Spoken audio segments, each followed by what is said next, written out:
Welcome back. If you've just joined us, you're watching the news at 10 on Channels Television, coming to you live from Lagos. A reminder of our top stories. President Buhari talks tough on his administration's fight against corruption, restates resolve to ensure no culprit escapes jail eventually. Ahead of the 2019 polls, United Nations cautions against electoral violence and malpractice as it takes message to Benue and Anambra states.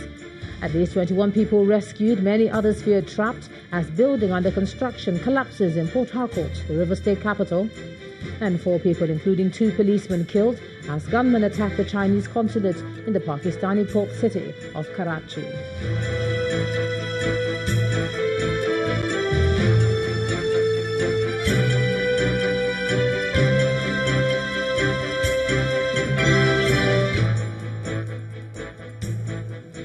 TV.com has more information for you, and on youtube.com/channelsweb you can watch our videos. You can also watch us on your mobile device via your browser or download the Channels TV app for Android and iOS devices from their respective stores. Besides giving you access to news updates on the go, the Channels TV and Channels 24 app has an eyewitness feature that you can use to share pictures, videos and news of happenings around you. Just install the app, then tap and swipe to reveal the menu and then follow the instructions. And in Port Harcourt, the River State capital, at least 21 people have been rescued from a 7-story building which collapsed this afternoon. The structure, which is located on Woji Road in GRA, is said to be under construction, and about 60 people were feared trapped. The Commissioner for Special Duties, John Bazia, says efforts are ongoing to rescue more people trapped in the rubble.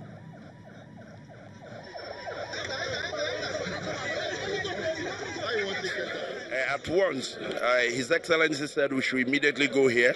You know, he's a caring governor. So we've been here.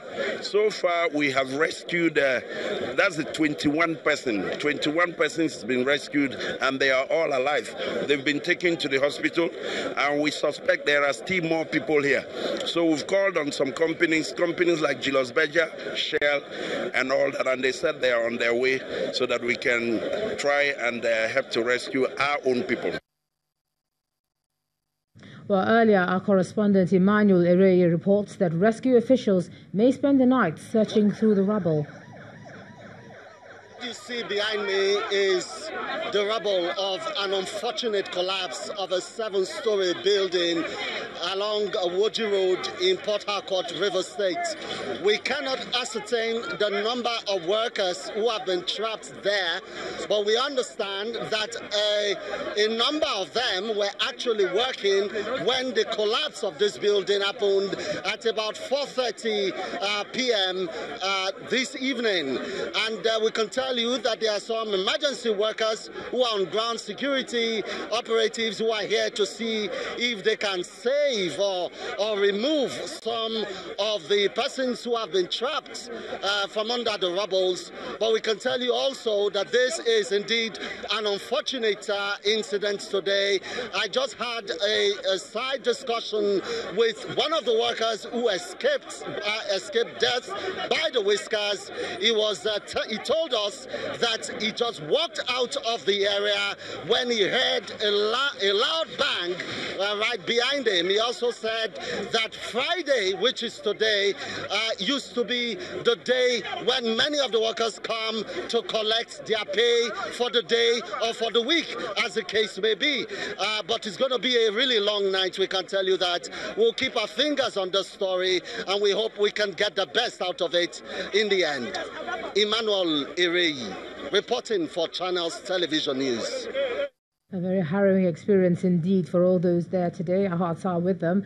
Now we move on to security matters. The Katsina State Governor, Aminu Mazari, is giving residents of Safana local government area the assurance of the government's resolve to protect them following recent violent clashes between farmers and herdsmen.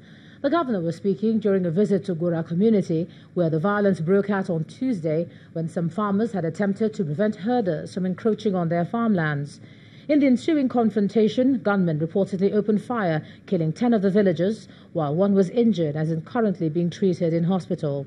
Governor Mazari also appealed to members of the community to provide the security agencies with information that will help forestall such attacks in the future. About 10 people died, some are in the hospital. Well, we are here to condole their families and sympathize with those that are in the hospital, and also to assure the general public, and especially this community of Gora, that the government is doing its best to make sure that there is peace among all its citizens.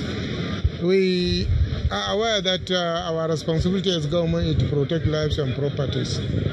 And this will not shy away, neither are we going to run away from our responsibility. And we will continue to work with the people in order for us to arrest the current situation. My appeal to the people is to help us with information, because it is only with information that we can be able to apprehend and stop these violent killings by people who I don't even know how to describe them, because a normal human being cannot go into a community, a village, a gathering and start spraying bullets on innocent people who are not, who have not attacked him or have not even stopped him from doing whatever he is doing. So obviously, fundamentally, there is something wrong, which we believe that most important is to emphasize more on education, because we believe that with education we'll be able to reduce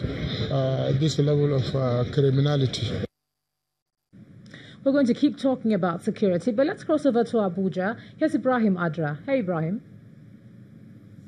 Hi, Jamal. Good to see you. Now, the Nigerian police force has announced the arrest of one Sani Rabiu from Ajamada of Gusau local government area in Zamfara state for allegedly being a member of a kidnap for ransom gang and cattle rustlers terrorizing innocent people in Zurmi, Maru, Shinkafi, Tape, Maradum, Bokura local government areas, as well as other flash points in Zamfara state. The force public relations officer Jimo Moshud says the activities of the bandits have become worrisome to the Inspector General of Police, who deployed police special intervention teams to the state to restore normalcy and ensure adequate security for lives and property.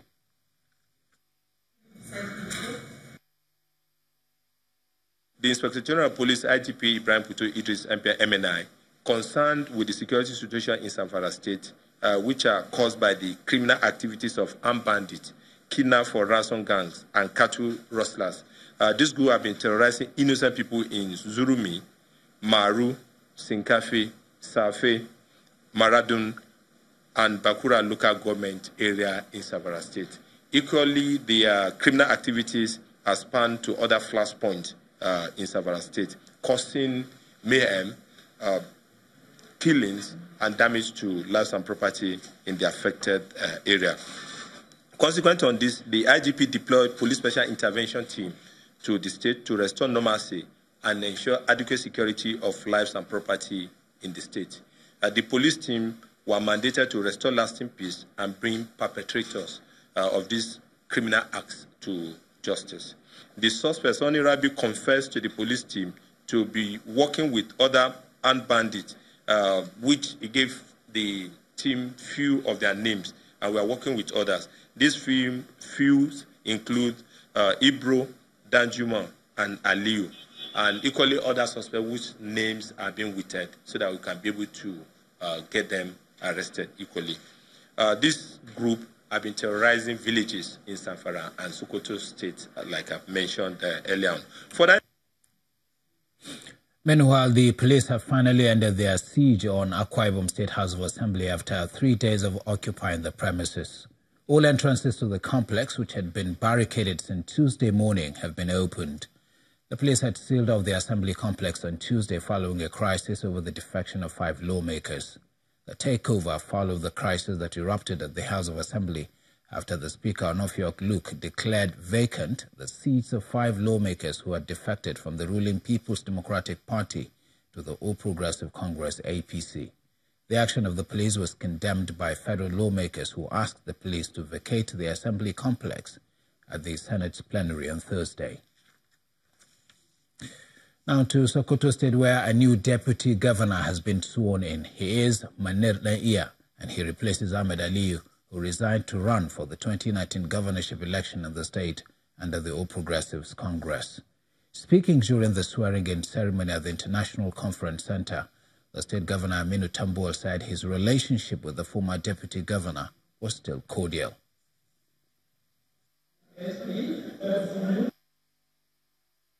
I congratulate you for assuming this office, and I charge you to continue to be yourself, simple, humble, and unassuming. You must not allow your new position to change your character and your personality. What we expect of you is for you to make the office what it is supposed to be, an office for the service of the people of Sokoto State. You must remain accessible, you must remain accommodating, you must continue to be tolerant of the people that will be daily trooping to your office, your home, and wherever you may find yourself. I appeal to you, as you have reiterated in your oath of office, to be fair to all manner of people and to remain committed to the progress of the people of Sokoto State, irrespective of political affiliation or any other differences. The federal government has commenced work on the expansion of Abuja-Kefi Expressway and the dualization of the Kefi-Lafia-Akwanga-Makudi roads, cutting across the FCT, Nasarawa and Benue states. The Minister of Power, Works and Housing, Mr. Babatunde Fashola, represented President Muhammadu Buhari at the flag-off, which took place on the Nasarawa end of the project. He insists that the road networks will ease the discomfort experienced by commuters plying routes in the north-central region and the southern regions of the country. These are just some of the federal road projects that cut across different states in the northern region. The flag-off of the Abuja-Kefi Expressway and the dualization of the Kefi-Lafia-Akwanga-Makudi roads has brought together representatives from the Federal Capital Territory, Nasarawa and Benue states. Spearheading this project is the Ministry of Power, Works and Housing. The minister in charge, Mr. Babatunde Fashola, who is also representing President Muhammadu Buhari, appeals to farmers and property owners whose land are likely to be affected by the project to allow for a smooth process. Section from Abuja into Nasarawa and Kefi will be expanded from 6 lanes to 10 lanes. That is to ease the transport bottleneck there. But it is not going to be possible if the landowners there, the farm owners there, and all of the traders there do not move back and give us the right of way. Chairman of the Senate Committee on Works, Kabiru Gaya, is optimistic that the budgetary allocation to infrastructure in this year's budget will help the government achieve a lot in this area. 2018 now, the budget of ministry works is over 400, almost 500 billion naira. It's a 1 billion naira project that involves the Chinese government, which reiterates its commitment towards the completion. China and Nigeria have signed a governmental MOU on cooperation within the framework of the Belt and Road Initiative. We will remain true to our commitment. Pushing their differences aside, lawmakers from Benue laud the federal government's initiative. The road expansion is being flagged off in Nasarawa State. Host Governor Tanko Almakura is happy that such a huge road network is passing through his state, but he has one other request. The Federal Secretariat in Lafia is begging for completion, and I would like to use this opportunity to call on the Honourable Minister to come to our rescue so that before the expiration of this administration, the first tenure, the Federal Secretariat in Lafia will be agog with activities. The construction work, which will cover 222 kilometres, is expected to be completed in 36 months.